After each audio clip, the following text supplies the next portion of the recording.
Every story is a door. You came here because there's a door calling your name. The orb sees everything. It knows what you need. It has chosen.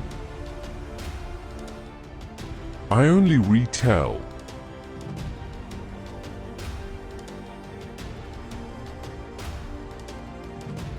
Real or fiction? I won't say. You only need to find meaning for yourself. Listen. The crystal stirs tonight, carrying a story passed down through generations of silence. Tell me, dear listener, have you ever been taught that strength means hiding your pain? Have you ever swallowed your tears because someone told you it was the right thing to do? The crystal reveals to me now a man, a father, shaped by 3 simple words. 3 words that imprisoned his heart for 30 long years. Men don't cry.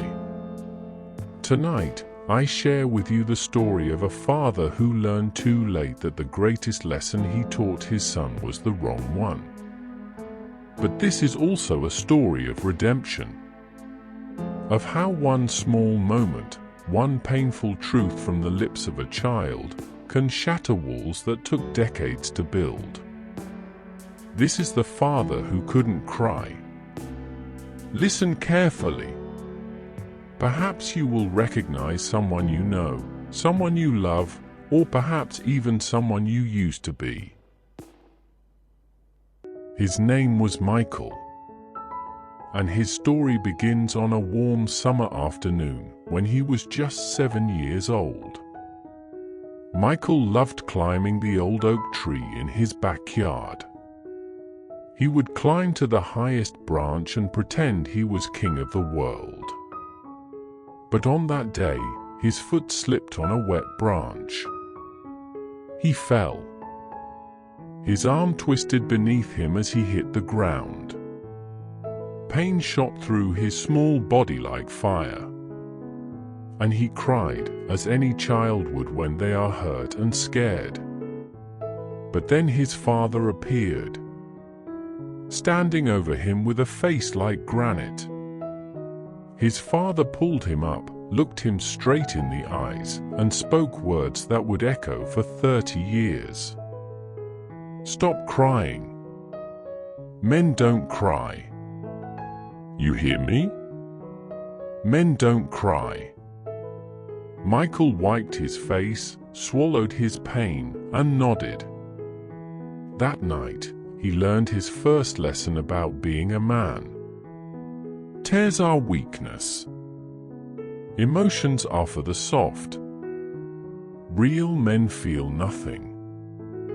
He watched his father over the years. A man who never showed sadness. Never broke down. A statue made of stone. And young Michael thought, this is what strength looks like. He did not know that his father had learned this same lesson from his own father. A curse passed down like a dark inheritance from one generation to the next. Years passed like leaves blown by autumn wind. And Michael grew into a man who had mastered the art of feeling nothing. At 19, his first love left him. Her name was Emily. She said he was too cold, too distant, like trying to hug a shadow. Michael watched her walk away. Inside, his heart was tearing apart. But his eyes remained dry. At 25, his grandmother passed away. The woman who raised him, who sang him lullabies, who loved him unconditionally. He stood at her grave on a grey October morning. memories flooding his mind like a river. But his eyes remained dry. At 32, his wife packed her bags. She stood at the door, tears on her face, and said words that cut deeper than any knife. "I cannot love someone who cannot feel. I have tried for 5 years to reach you, but you are not there. Goodbye, Michael." He watched the door close. He heard her car drive away. He sat in the empty living room for hours, surrounded by silence. And still, his eyes remained dry. Michael had become exactly what his father wanted.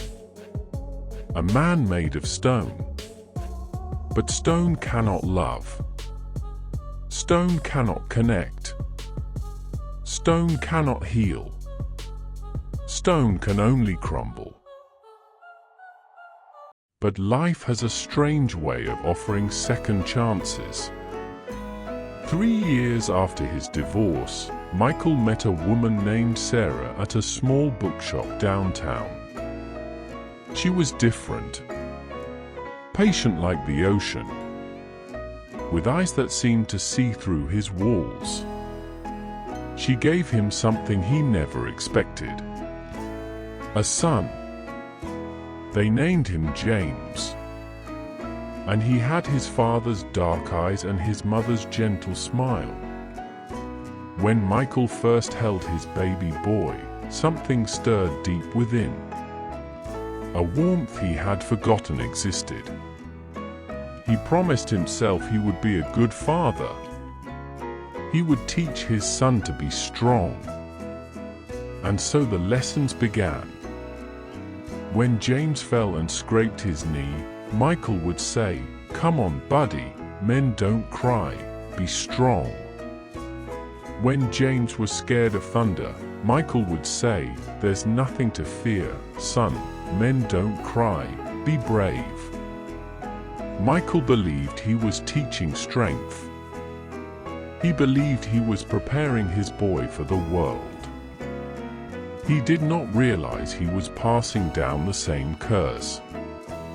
Link by link, chain by chain, the cycle was repeating, and Michael could not see it. It was a golden Sunday afternoon in early autumn. James had just turned 5. His birthday present was a shiny red bicycle. Michael stood in the driveway, one hand on the seat, steadying his son.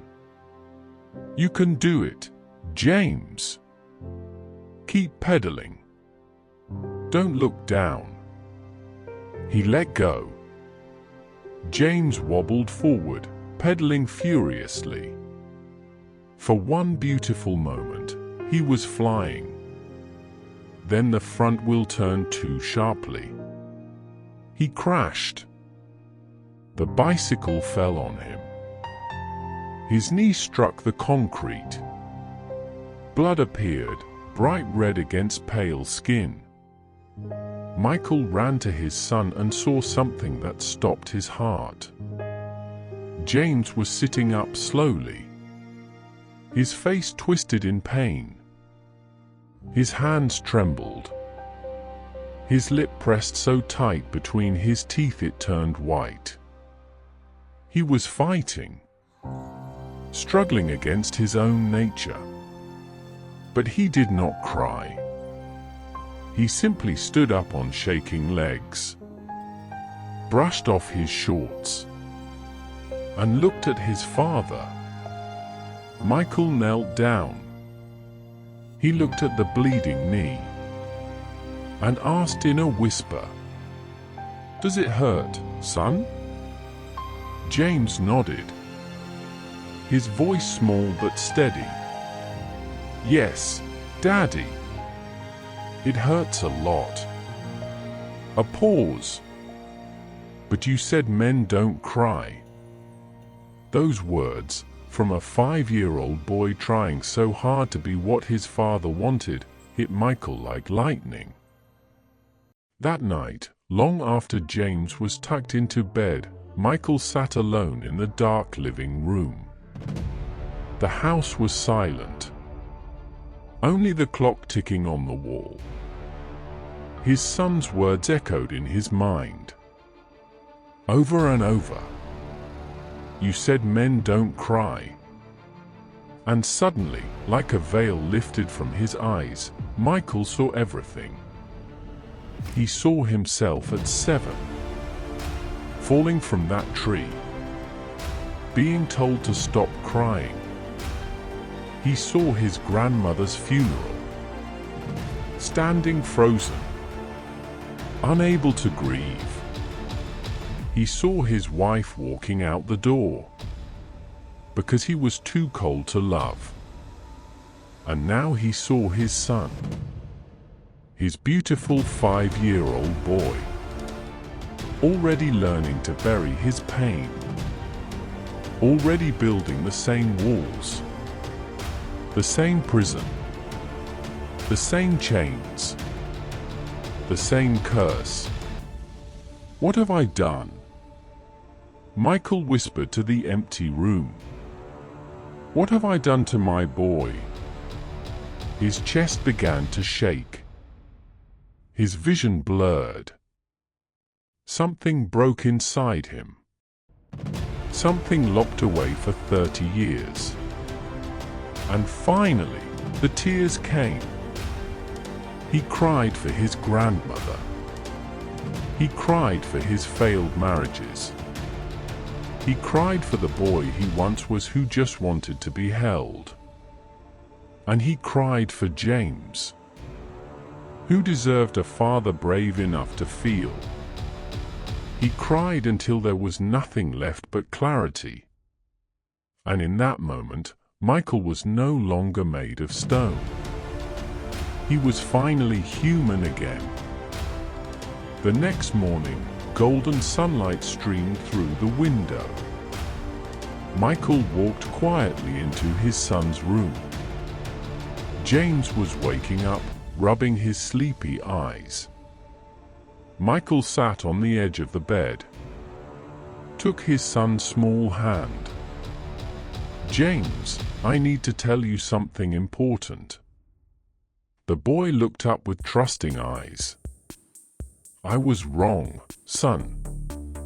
Everything I taught you about being a man, I was wrong. He took a deep breath. Real men feel. Real men cry. Real men heal. James blinked slowly, then asked softly, So it's okay to cry, Daddy? Michael smiled, tears forming in his eyes again. But this time, tears of freedom. Yes, my son. It's more than okay. It's the bravest thing you can do. And that morning, father and son held each other and cried together. Not from sadness, but from freedom. The chain was broken. The curse was lifted. A new legacy was born. Remember this truth, dear listener. The strongest thing a man can do is not to hide his pain, but to face it, feel it, and let it go. Real men feel. Real men cry. Real men heal. Until the crystal speaks again.